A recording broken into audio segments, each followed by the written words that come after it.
Hey, welcome to the closing beat, everybody. Happy Monday. Hope you're having a good day here so far. What's going on? Why this is a little off. Something's just not quite right here. Hope you had a good weekend here. We're going to talk about the stock markets today. This is just a quick show that we do. We call it the closing beat. Just a fun way to go over the stock markets for the day and see what happened. So we'll cover everything, the good, bad, and the ugly. You got a lot of information above and below and all kinds of stuff going on. We'll try to cover as much of that as possible, but there are some helpful things down there as well. We're also playing a game. It's called Guess the Dow. Bottom right-hand corner of your page if you want to take a shot. Tell me where you think the Dow is going to close at the end of next week. If you're closest without going over, we'll send you $100. Lindy B was our winner from Friday. That gift card on the way out. She did send back her address for us to mail the gift card to her. If you're a customer, we can just credit your account, even if you've already maxed out your 401k. So have a little fun, play the game with us. No strings attached. Don't have to be a customer. Just anybody. Y'all are welcome to play. We won't spam your email or any kind of thing like that. You won't even get one email from us, actually, unless you win. So that's that one. We got a class this week. Every Thursday, we do classes for our customers. It's live. It gives you a chance to ask questions. Lets me talk about something in more detail than what I can here publicly because of the rules and laws and wonderful things we're trying to stay away from, keep us out of trouble. So this week we'll of course have a great class there. Thinking we're going to go over nest egg a little bit more and maybe some different things. You guys are really enjoying the sort of analyzation of 401k investments, and a lot of times people just they don't pay attention to this 401k. They're like, I put a little money in, my employer puts a little money in, and they don't try to make the most out of the 401k. So I did a video last week, did one today, just posted it today, about analyzing a 401k. We're going to take it even further. We're going to look at all kinds of great data now that we're getting more and more data here for you so that it's less about an opinion and more about actual fact. One of them we're going to cover later this week is gold. Specifically, should you invest in gold during a recession? We'll take a look at that. And then how the performance kind of works in general and compare it to other things along the way. All right, stock market-wise, really, it looks like a good day, but in general, this was a pretty wild ride. We had 270 on the Dow gain after disaster on Friday. S&P gained 31, the NASDAQ gained 101. But if you were paying attention pre-market and even overnight last night, the Dow was lower by 360 points. S&P was lower by 40. At least that's how we started. Nasty downside move, which is very typical following forward with the sort of expectation of follow-through from Friday. Actually, the stats are whenever there's a Friday decline that is at least 2% or more, which we definitely saw on Friday, the average move for the next day, which is Monday in most cases, is another loss of just over 0.5%, 0.64% though. So today, although we finished positive, we sort of broke that stat, right? Everything looked good, but it didn't look that way, at least to start. So that's kind of what happened overnight. You have comments from Trump about the trade deal, but you saw what happened on Friday. We all know he's just winging it at this point, and there's no real plan. There's no real strategy. I even gave him some credit a couple weeks back saying, I really think what he's doing is just delaying the China deal, and they probably already have something that they're happy with, but that they were delaying it till closer to the election so he could sort of cheer on this massive triumph. I'm not so sure, and you could tell today that even investors were feeling the same way. So if we go over to the charts here, we'll take a look at the Dow. I'm going to just go ahead and leave the 10% decline number there for you. We'll just, so we all know where it's at. I'm not making any suggestions of any kind, but I'm just going to leave it there. We'll see. You had Chinese media. They even came out and said, hey, we won't cave to the U.S. pressure. As far as we know, we're not working with the U.S. at the moment. But you had sort of conflicting comments over there. You had the head of trade over there saying that a trade deal between the U.S. and China is the best thing, right? Anything other than that is just bad for the whole world and that they want to work something out. But I'll tell you, today's rally is a little bit worrisome for me. I don't really think that this was anything all that impressive. You look at the charts here, you got a rally that recovers about half of the intraday performance from Friday. However, we're still under the 50-day moving average. Not a good sign when a stock market's stuck under the 50-day. We're still stuck under a known resistance area here for the Dow. And despite the fact that we have some support down here, just in general, not looking real good. I think that you have on all these major indices the last chance for this to get above these highs. And if it doesn't, we head lower, maybe towards that line that I keep leaving on the charts there. This is, imagine beating against a door. You beat against it once, you beat against it twice, you beat against it 3 times. you eventually got to break through it or you run out of energy. It's the exact same way in the stock market. There's really no difference in those terms there. So if we're looking at the Dow here, a couple things just to point out. We don't need to spend a lot of time on the Dow today. I think every Dow stock was higher, maybe with the exception of 3M or something. But IBM continuing to show its weakness here today. The stock market was higher. IBM was lower most of the day. It did rally into the end of the day there, but that relative weakness continues to really stick out its sore little thumb at the overall Dow there. Disney was higher by 2.25%. Apparently, they're going to have some stores inside of Targets, 25 of them. I hope one's close to me. And then they're going to roll out to another 40 more. So Disney was the best performer in the Dow here today. If we take a look at the S&P 500, same thing, right? I'm going to leave this 10% line here, you know? We'll just keep it there. We'll just see what happens. Same thing. I think we got to get through this high on this next rally here, whatever it takes. If it takes 2-3 weeks to get up there, that's okay. But I think we have to get through that high. Otherwise, you have now people that are losing faith in the confidence of the plan of the administration. You also have people losing faith in the strength of the stock market. We're also under the 50-day moving average. Any stock or any market, well, you could look back over here.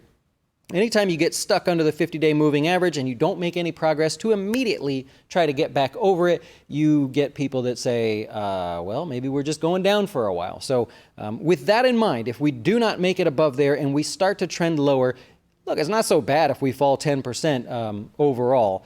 So I think it'd be welcome. It hasn't happened yet this year, and that's it. As far as the S&P 500, on the upside today, things were really good. The problem is on the downside, there wasn't a lot of stocks that were down on the day, but it was really, really bad. A couple names that stick out. You got Hasbro higher on the day by about 3%, one of the better performers in the S&P 500. Did you know this? So we talked about this on Friday. One of Hasbro's companies bought the company that has Peppa Pig over there across the pond. And so we're like, okay, that's a cool one.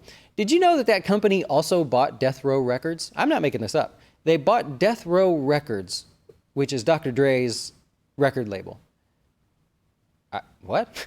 That's kind of interesting. A toy company? I don't know. So they did end up buying them. Anyways, the stock was higher by 3% here today. So that was kind of interesting, I thought there. On the downside there, you had really nasty names like Philip Morris. Oh, sorry, the little thing went off there.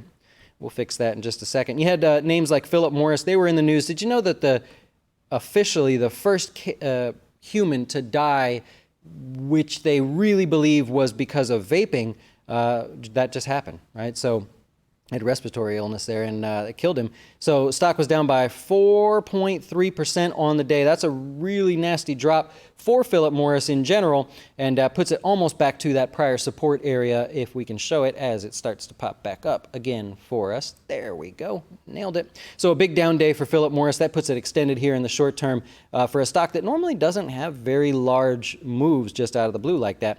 On the retail side, you got limited brands. This is Victoria's Secret, Bath & Body Works, things like that.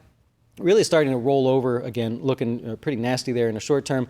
Again, it was just a brutal decline, 3.5%. So you didn't have a lot of S&P stocks that just kind of, sort of lost a little. If they were losers today, they lost big, and Limited Brands was one of them. The Gap was another one, 3% there as well. Alexion Pharmaceuticals officially erasing all of the rumored buyout news there. Which, look, this is why I don't play these things. That just gets to be a bit of a headache. And Macy's, unfortunately, just dragging lower. It's just a really, really tough one there. If we look at the NASDAQ, tech stocks mostly holding up, looking a little bit better overall. In fact, if we go over to the tech sector, the XLK is one way to look at that. You got the XLK in a pretty perfect uptrend here, very much consistent with the market. You could argue a little bit stronger than the overall market, and you cannot argue the technical support here. It is just as clean and as obvious as can be.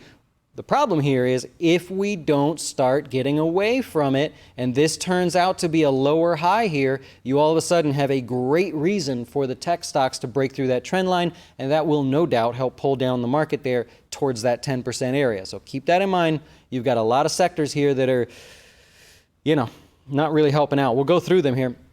You got basic materials. That was your biggest mover week over week, unfortunately, to the downside. Your second biggest mover was healthcare, and we know that that's at a very important support level right there. We talked about that on Friday. You've got this trend line here, very obvious. If it doesn't manage to start moving away and break above that, you'd expect it to break to the downside. So we'll see what happens there. Utilities were holding up the best, right? You had the 52-week highs today, only a couple of them actually, and half of them were in the utility space. So utilities continues to be an area that's holding up. Consumer staples is the second area that's holding up the best. And so that's that one. The problem here is, let's just make a random walk from best performer today to worst performer and see what we have going on. You've got communication services not doing any better than the market. Tech stocks, okay, yeah, it's doing all right. It's holding up against the market a little bit. Consumer staples, I'll give you that one, holding up a little bit. And utilities, I'll give you that one. That's pretty much it. We start going through retail. Does that look better than the market? It looks a lot worse than the market. You've got healthcare. Does that look better than the market? Is it performing? Is there money moving into it? No, it looks a lot worse. Silver, well, that popped to new highs there. We'll cover that in a moment. Semiconductors keeps hinting at wanting to pull back to its trend line there. Does it look better than the overall market? Sure doesn't. You got consumer discretionary. Does it look better than the overall market? I'll give you a pass on this one. That one's pretty much hanging in there. Financials, not looking better than the market. Regional financials, not looking better. Transports, not looking better.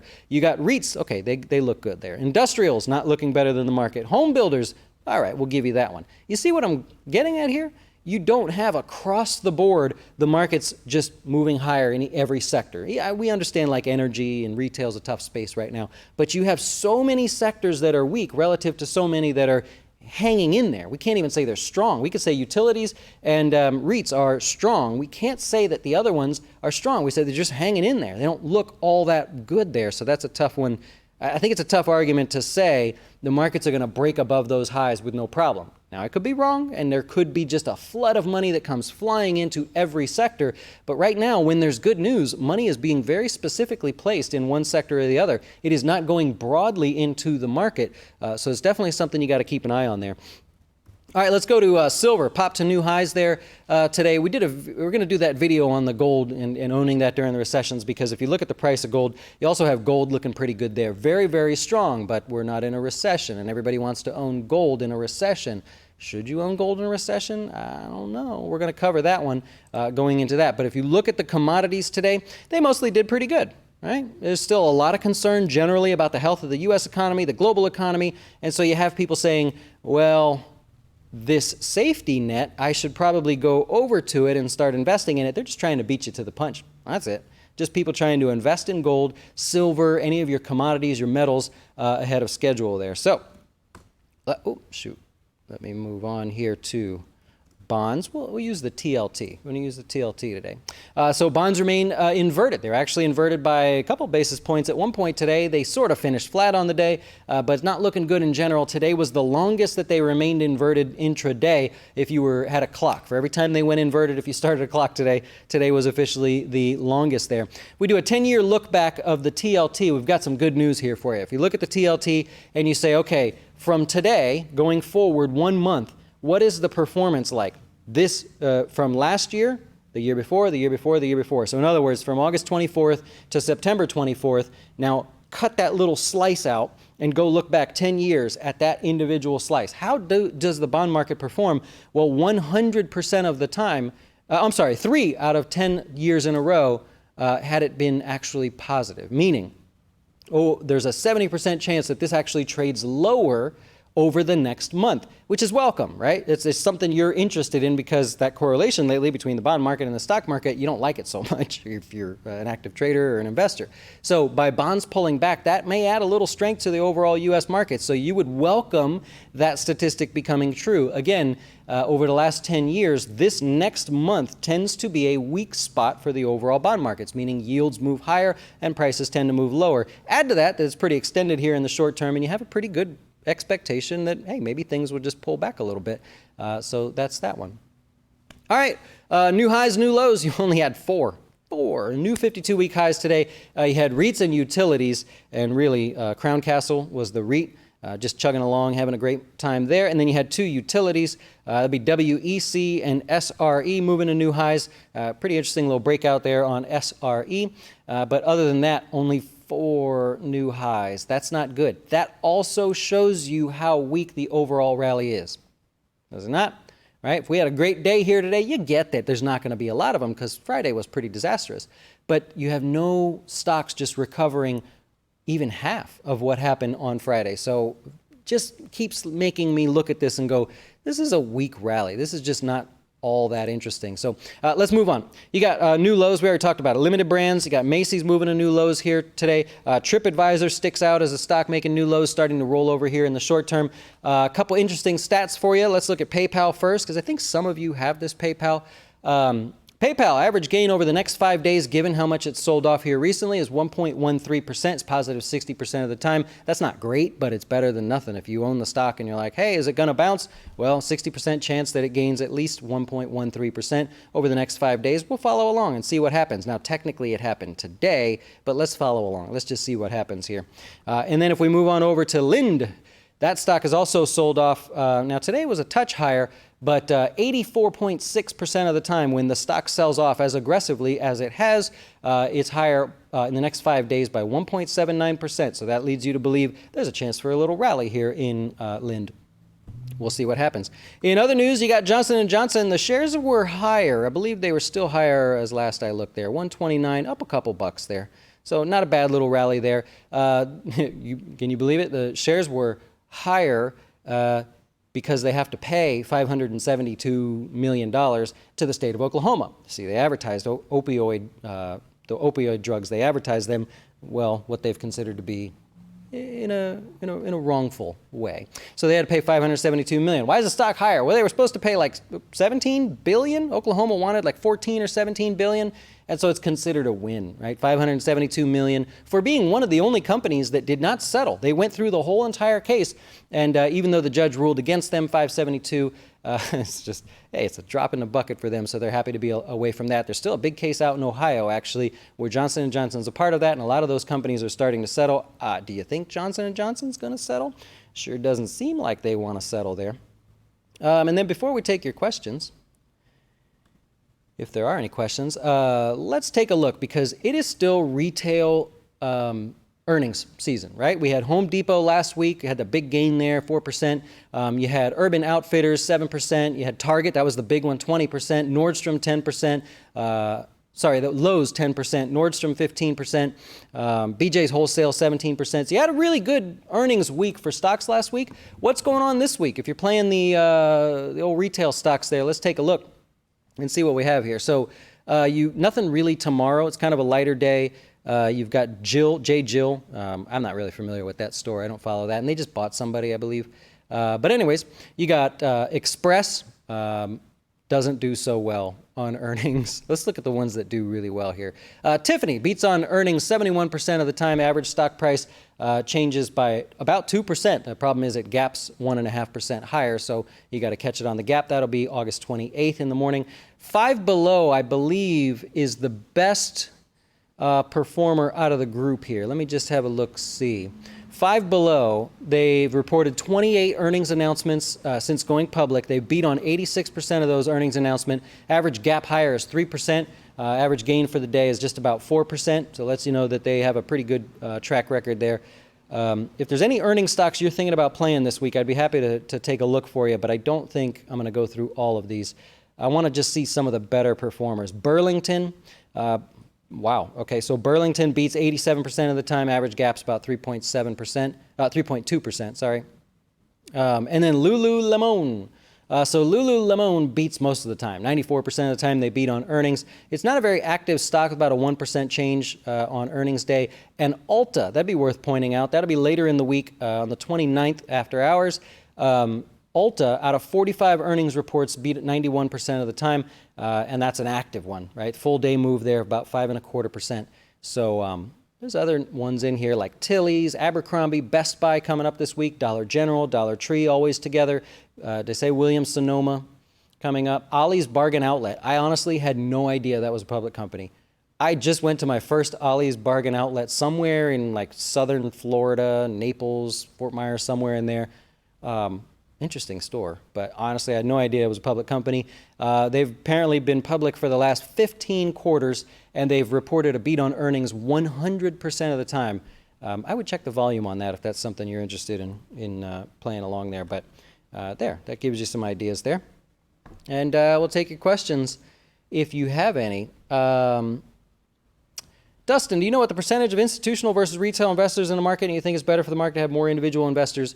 Well, if it's a numbers game, the individual investors beat the institutional investors just on quantity of people.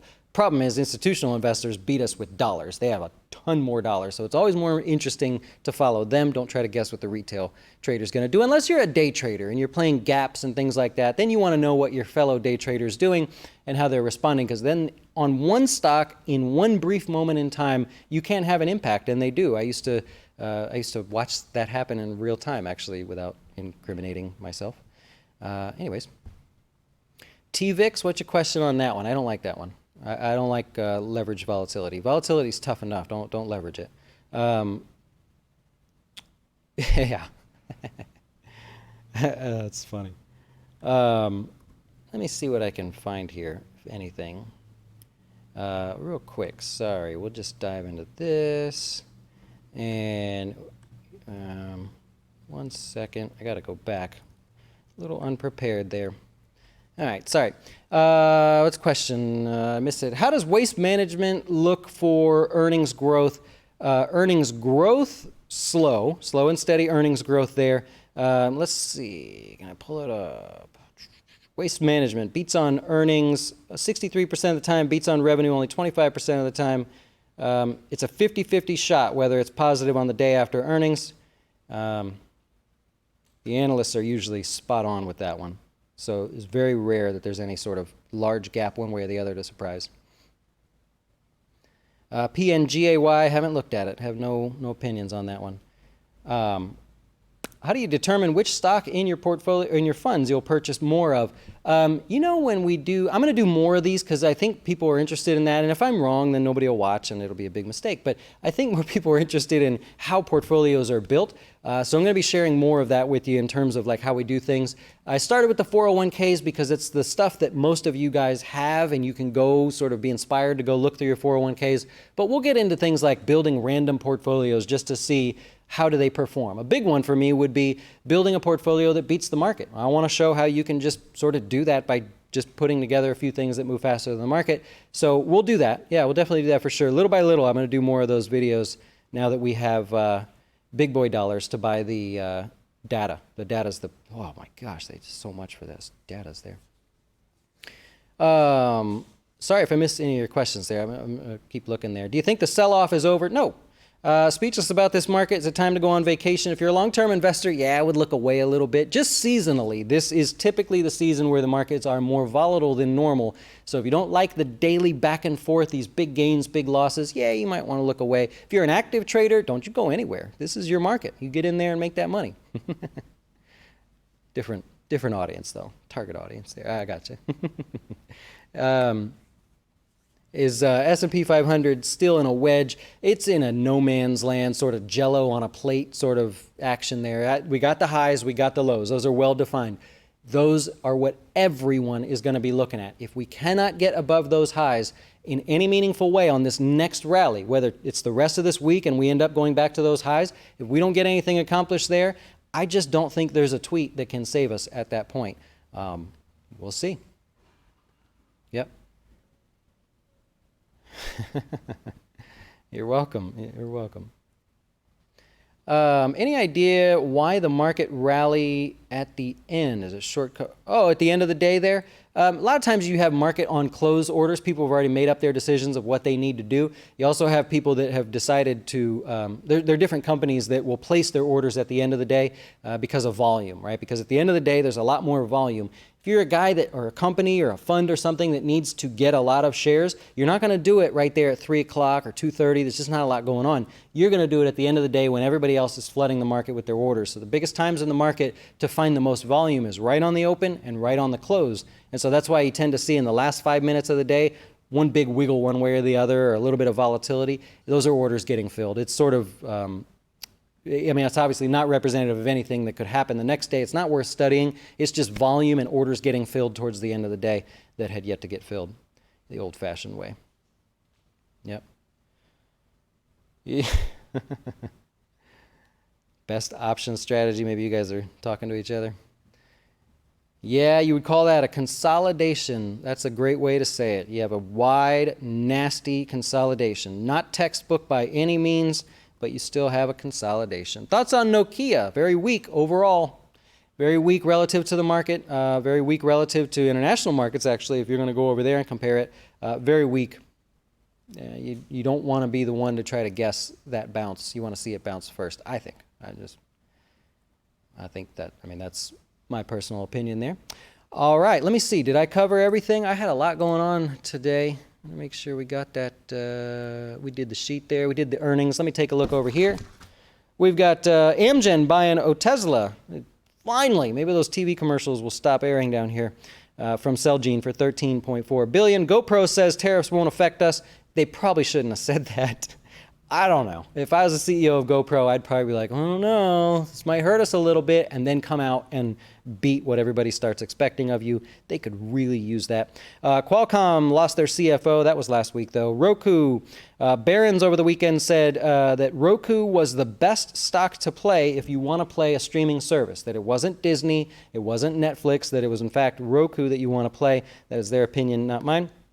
We talked about Target having Disney stores. I'm excited to see that. I'm a big Disney fan. And Ulta, Barron's said that this is one of the few retail growth stories out there. If you're looking at Ulta, we just talked about that. Their earnings are coming out August 29th in the afternoon. So if you agree with Barron's, you got a few days to make decisions there ahead of earnings. Kind of cool. If you predict a short paycheck, should I put aside money from a bigger check to keep investing weekly? Meaning you're not going to get paid as much? You think maybe you work on commission or something? So I would just do the small weekly deposits, and when you have the bigger checks, then you could put a little bit more in, and hopefully the markets fall a little bit, and you feel good about that. Yeah. Cool. Well, I think we've done it there. I'm going to wrap it up. I appreciate you watching. We got some real good videos coming out this week at the 1 o'clock. So every day at 1 o'clock, there's a recorded video that comes out. We're going to try to step it up a little bit and share some more data with you, so I hope you'll check it out on the channel. And if you like it, maybe you hit the subscribe button. I always forget to ask you guys to do that. I don't see how it helps, but I always forget to ask you. I'm supposed to ask you, if you have a second, click the button or wherever it is, whatever you're doing there. If you're watching us on Roku, if you would kindly go over to YouTube on our channel and click the subscribe button, somehow that will make the people here happy, and they'll stop bugging me. So enjoy the rest of your day, and we'll talk to you tomorrow. Hey, wait! Before you go watch one of our other great videos, have you had a chance to see our new Fin Tips videos? They focus on one topic at a time, covering investing, personal finance, and anything that can quickly help you with your dough. Best of all, we'll keep it real short, because we know time is money.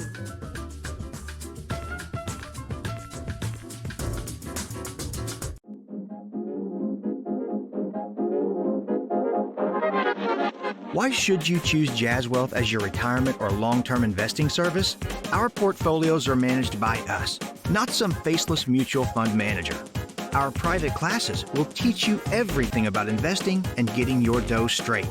Best of all, our fiduciary standard means your best interest comes before ours.